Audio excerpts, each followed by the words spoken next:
when the Mickey Mouse Club finished in '58 or so, Mm-hmm. what did you were at that point under contract to Disney, am I right? Right. Was this a one-year contract that was renewed annually, or was it multiple years? Multiple. I think it was on a 5-year basis.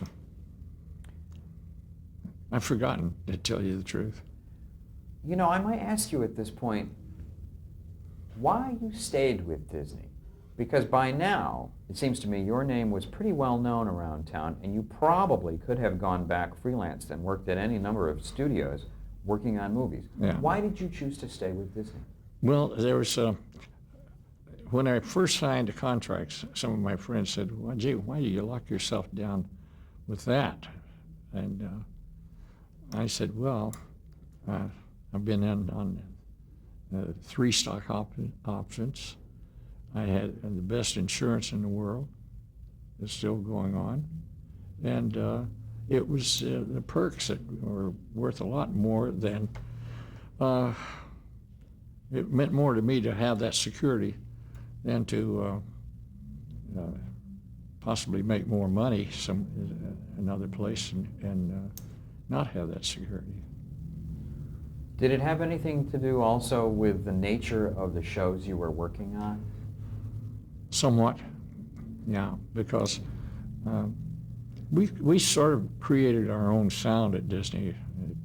In fact, a lot of musicians, people would say, gee, what do you guys do out there that you don't have to see the picture, you know it's Disney, it's a Disney picture when you hear the music. And I don't really know what we did, but we did have our own sound out there. And even to this day, I can fall right back into it and get that sound, you know. What is that sound? Can you define that sound? I don't know. It's sort of a lightness, and it's always a kind of a happy sound. One thing I do that seems to help enhance that a bit, like with the string section, I might have a glockenspiel playing along with the first violins, and you don't even hear the glock, but it gives sort of an edge to it. And we had a lot of little tricks like that. Did it have anything to do with where you recorded and the size of orchestra that you might have used? Well, where we recorded, Disney Stage was one of the worst in town. Was it really? Yeah. Why? If you got more than 55 musicians on that stage, it stopped hearing. If you had 70 people there, it still sounded like 55.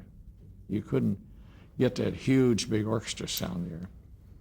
And then one time they wanted to make it look nicer, so they came in and put all these baffles in, and then they painted them, and it killed the effect then, because we was getting the sound bouncing all around. So it was acoustically even worse.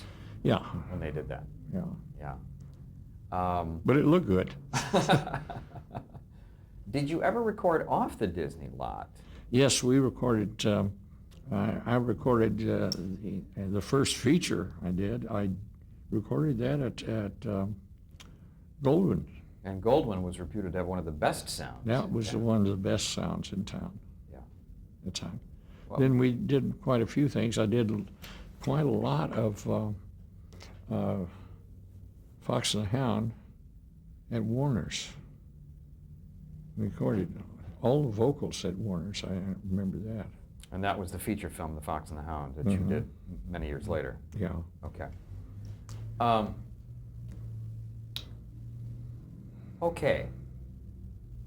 One more question about the Disney sound before we jump back to 1958.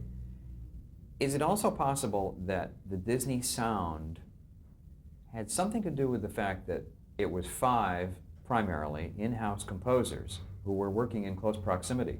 So that is it possible that your music might sound like Paul Smith, that might sound like Ollie Wallace? I mean, that all of you guys sort of wrote in a similar style?